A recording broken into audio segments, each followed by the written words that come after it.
All right. Some of you guys have done freelance work. Raise your hand if you've done it. Who here has thought about doing it but it's been a little afraid? I like to have a little audience participation. Okay, we had a couple hands go up. One of the number one questions I get, now this is part of a longer talk that I've given and I'll give again someday on how to do freelancing. But by far the most common question I get is how much should I charge? And who here has struggled with that? I saw a lot of hands go up for people that did it. All right, there's a lot of doubt. And I think I can help you guys a little bit. There's really about 3 different models that I've seen out in the wild. And the one that I've used quite a bit, probably a lot in the early part of my career, is what I call the NAԻVE method. And then if you go look at the tutorials, you'll see a method that I call the cost plus method, which I don't actually like. And then there's the method that I really like, which you're typically not going to find in a freelance pricing guide, but you're more going to find in a how do I sell my products guide called the A Better Way. Let's talk about the NAÍVE method. The NAÍVE method is where you just pick a number from the air. And somebody says, hey, Matt, would you make me a website? And you say, yeah, sure. And they say, well, how much will it cost? And you go, $200, right? That's sold. Every website, 5,000. And so you just pick this number. And the funny thing is that actually works surprisingly well sometimes because you look at the person and you say, you know what, I think he wants me to tell him $500. And so you tell him $500 and they're like, yay, that's what I wanted you to say. It actually works. It's pretty good. And so I don't hesitate to use this when you're in a pinch. And so like if you got a buddy that's like, hey, build me a website, or hey, I want a text messaging app, you just do it, right? And if they want to pay you, great. And just make up a number. It's probably right. But sometimes you're not right. The big problem here is that oftentimes when I pick a number from the air, it means I didn't really think about the project much. And so only do this if you're just really enjoying the work.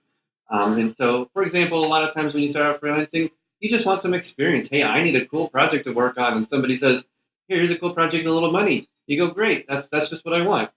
So, but if it's a big deal, I would not use this method, the pick from air method.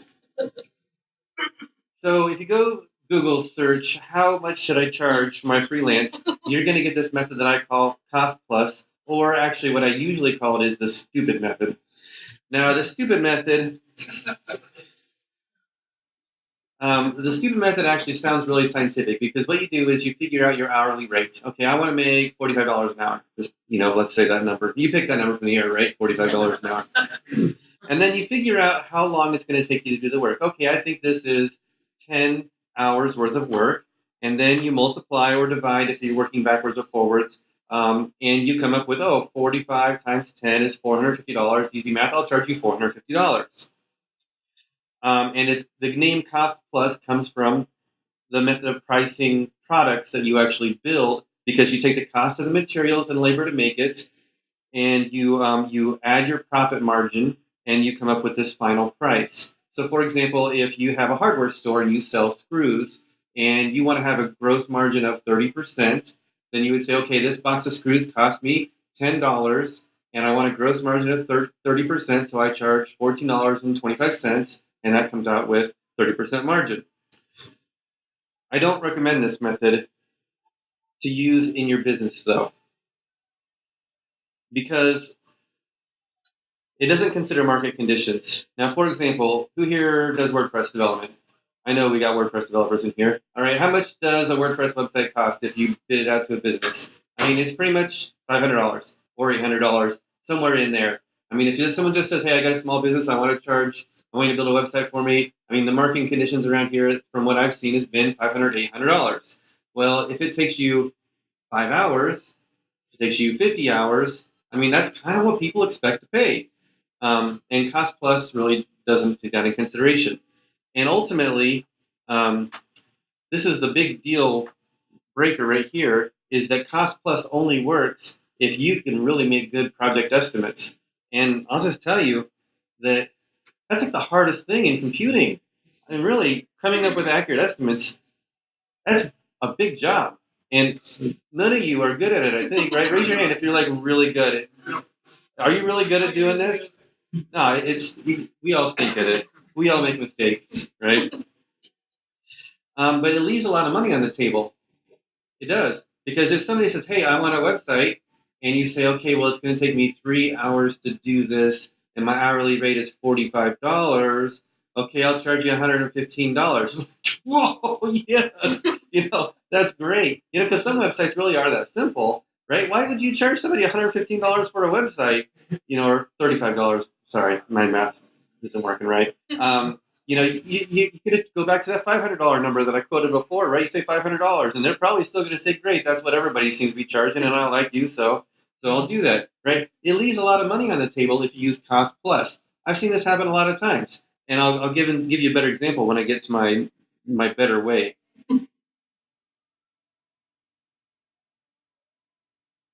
But there are some benefits to cost plus. I always suggest doing it once or once in a while because it does help you better understand what your costs are.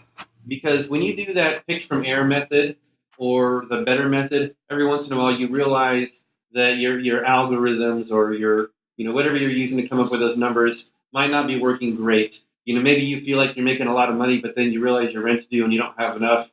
So I do suggest going through this regularly so that you can figure out what you really need to make.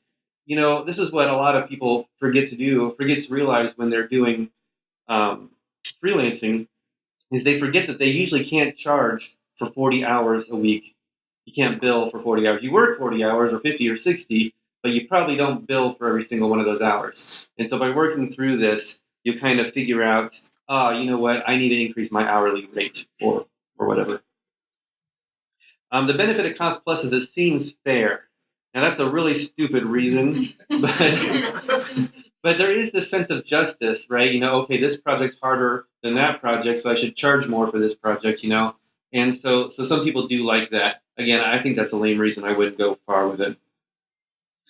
Or maybe you're just really good at estimating. Every once in a while I meet somebody that really is good at it. Actually, I don't think I've met anybody like that, but I think they exist. So let me tell you a better way. And this is pricing based on value.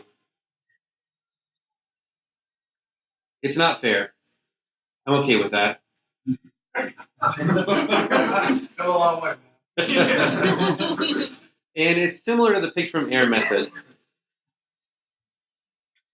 I'll give you an example. This artist came to me and said, Matt, I want you to build a website. Apparently he knows my mom, and my mom thinks I'm great at building websites. And so she did all the hard work for me. She convinced him that I was going to do a smash-up job. And I did do a great job. But, he sells his paintings they're big paintings to businesses that have like huge hallways, and he's abstract and all kinds of other terms I don't know. But he doesn't charge $20 for his paintings. And so I listened to him, and I realized that he wanted a premium website. I figured out it was going to take me about 10 hours to do.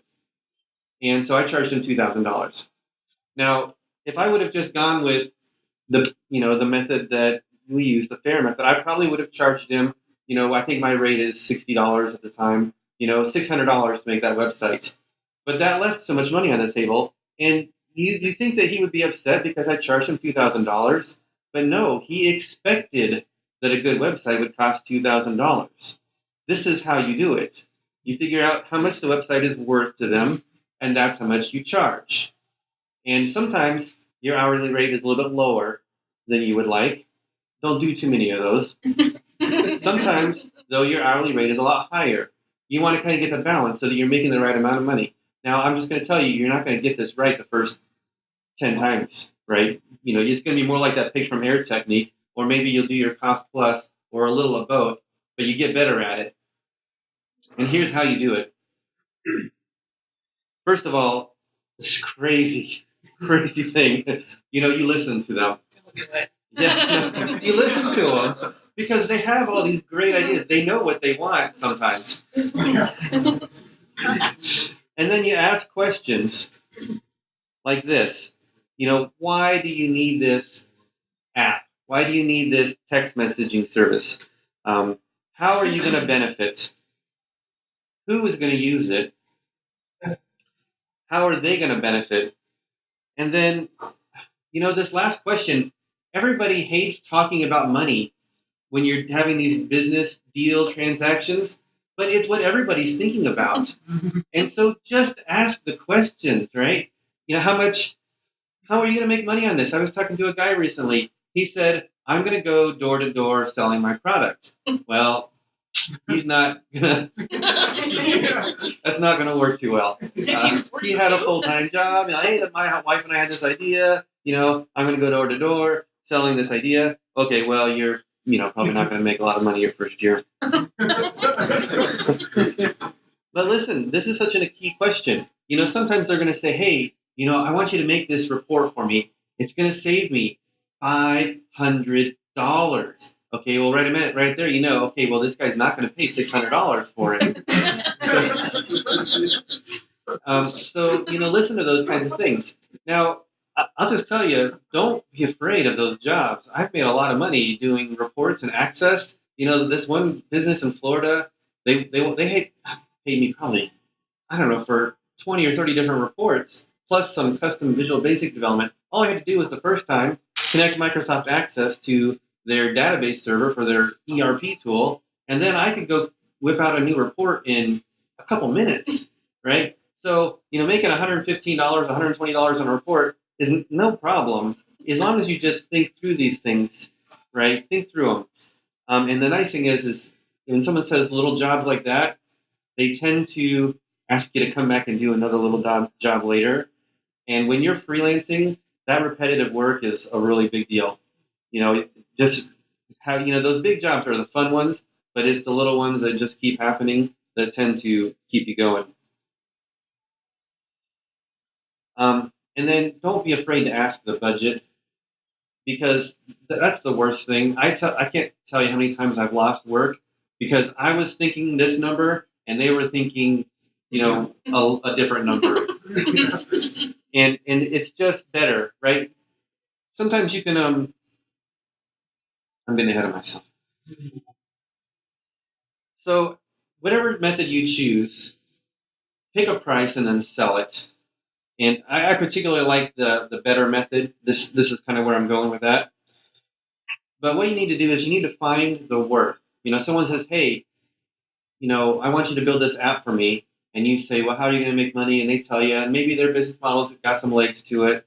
And, they're going to probably see $1,000 benefit in the first year and then more in continuing years. So you figure out how much you're going to charge. Maybe it's going to cost them $1,000 and they'll see the benefits later on. You got to look for the value. Hey, you're going to save $1,000 on this and I'm going to charge you $1,000. It sounds like a wash. But you know what? Instead of manually typing in these numbers every time you need the report, all you have to do is hit the refresh button on the page and you got new data. And so instead of running this report once a month, you're going to be able to run it once every 10 minutes if you want to. You can have it up on your screen in your office and it can just refresh instantly. Think about how much more valuable it's going to be to see this data at any time you want rather than having to go fetch the numbers. So look for things like that where you can see the value, and that'll help you charge it. Because sometimes they'll want something and it just sounds like it's not possible. So you kind of have to look for it. Use this to decide. It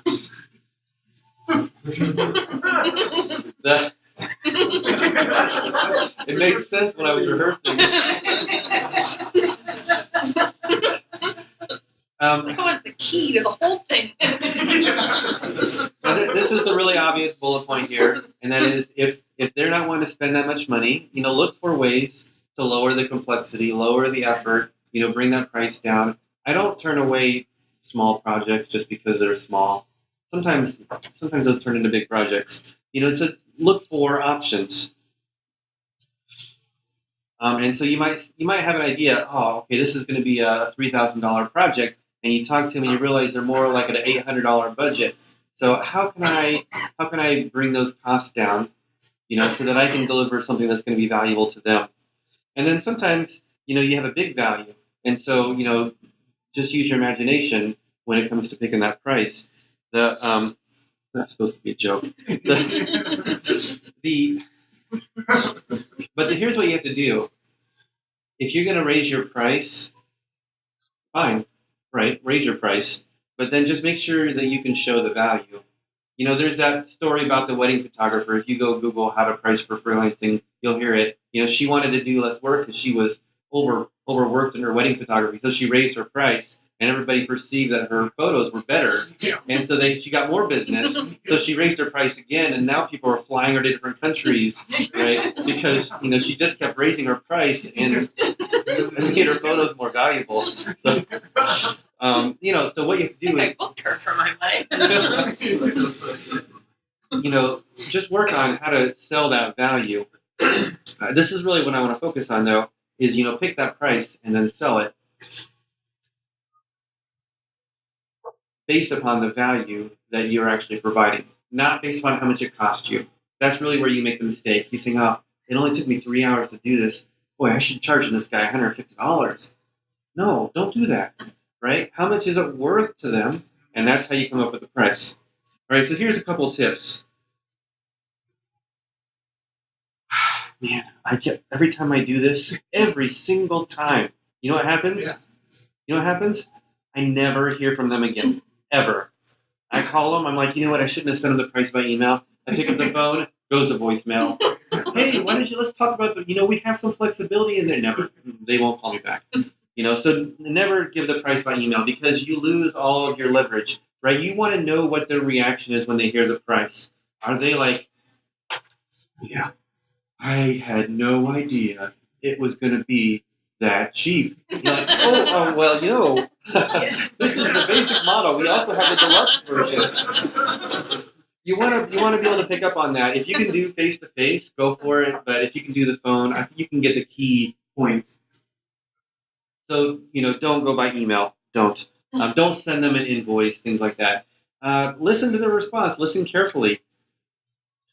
I would always tend to err, if you're doing it in a personal conversation, I would always tend to err on pricing a little high and then making sure you've got some places in your project that you can trim a little bit out to bring that cost down. That way you can listen to their response. You say, hey, this is going to be a great project. We're going to charge you $6,000. I thought it was going to cost $200. Ah, right. Well, there's this other tool we have. Right?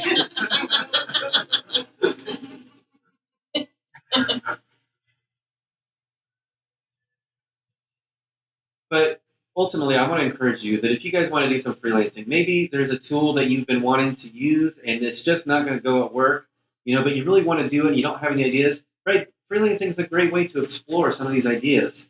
Maybe you just want to make some money. Maybe you want to meet some new people. Maybe you want to open up doors with other companies. Maybe your job's not going anywhere. Go for it.